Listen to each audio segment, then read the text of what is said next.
Hey, good morning to you. Welcome back to the Morning Minute Meditation. Thank you for giving me a moment of your time. In Proverbs chapter 7, Solomon spends that chapter talking to his son Rehoboam about the trap of sexual immorality. He speaks about the ruination that comes into an individual's life when they are captivated and then captured by sexual immorality. In verse 23, he uses the illustration of a bird. A trapper has placed a snare in a particular spot, baited it with something that the bird desires, and the bird rushes to the trap, not realizing that it will be ensnared and its life will be taken from it.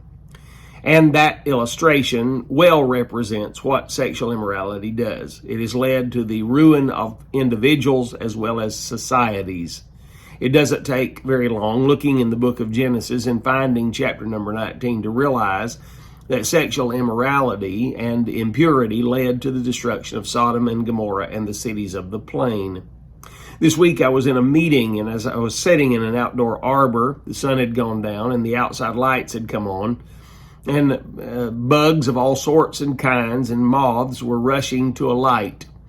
Right beside the light was a large spider's web that had been spun sometime before.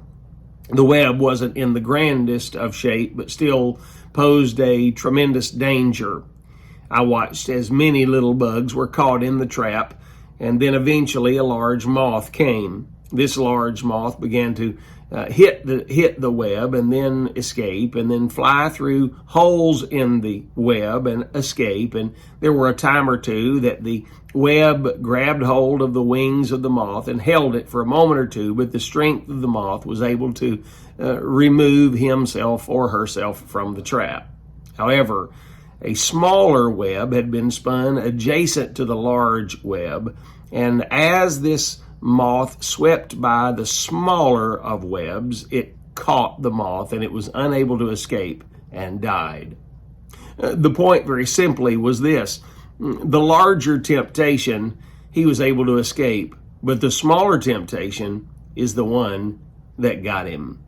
Oftentimes we find ourselves able to elude or escape from larger temptations only to have smaller ones, smaller temptations, gain our interest or entrap us as we are in the wrong place.